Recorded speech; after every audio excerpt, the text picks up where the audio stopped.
नमस्ते। आज हामी इलाका प्रशासन कार्यालय गौशालामा छौँ र हामी आज यहाँ भइरहेको कामको दृश्य पनि देखाउँदैछौँ र सर पनि हुनुहुन्छ, आज्ञा साहब हुनुहुन्छ। हाम्रो यहाँको अब स्टुडियो साहब भने पनि उहाँ नै हो। सर नमस्ते। नमस्ते सर बिजी हुनुहुन्छ, अलिकति डिस्टर्ब गरेको। ठिकै छ भने सर दिनमा कतिवटा नागरिकता भइराख्नु भएको छ? प्रतिलिपि र नयाँ नागरिकता गरेर 70-80 को हाराहारीमा जान्छ। अनि यो नागरिकता बनाउँदै बनाउँदै समय सकिँदो होला, बाहिरको दायित्व पनि छ तपाईँहरूको, बाहिर भइरहेको घटनाहरू त्यो कसरी टाइम मिलाउनु सक्नुहुन्छ?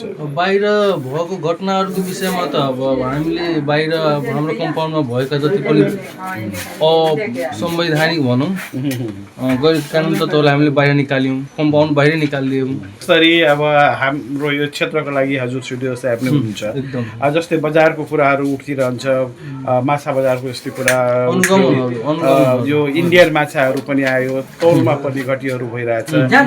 यसलाई तपाईँ कसरी लिनुभएको छ?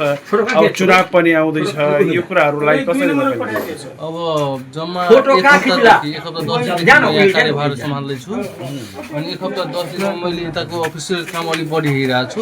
बजार अनुगमन पनि बिस्तारै गर्दै गर्नेछु। अब चुनावको समय पनि हो, साथीहरू चुनावमा पनि खटिरहेका छन्। हाम्रो एकाउन्टेन्ट साहब पनि चुनावमा हुनुहुन्छ, अरू साथीहरू पनि चुनावमा हुनुहुन्छ।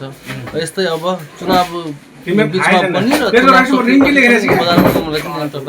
भाइरलै भयो, बढी मात्रामा आयो। हरेक बजारमा इन्डियन माछा आएर मान्छेको स्वास्थ्यसँग नै खेलबाड भयो।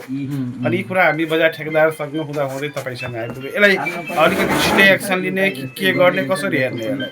यसको बारेमा अलिकति अब मैले पनि छु, गुनासो त मैले सुनिरहेको छु। अब सिडिओ साहबसँग गएर बसेर कुरा गरेर अनि प्रहरी कार्यालयहरूसँग बसेर, प्रहरी इन्सपेक्टर साहबहरूसँग बसेर कुराकानी गरेर अलि अनुगमनलाई चाहिँ तीव्र गर्नुपर्छ।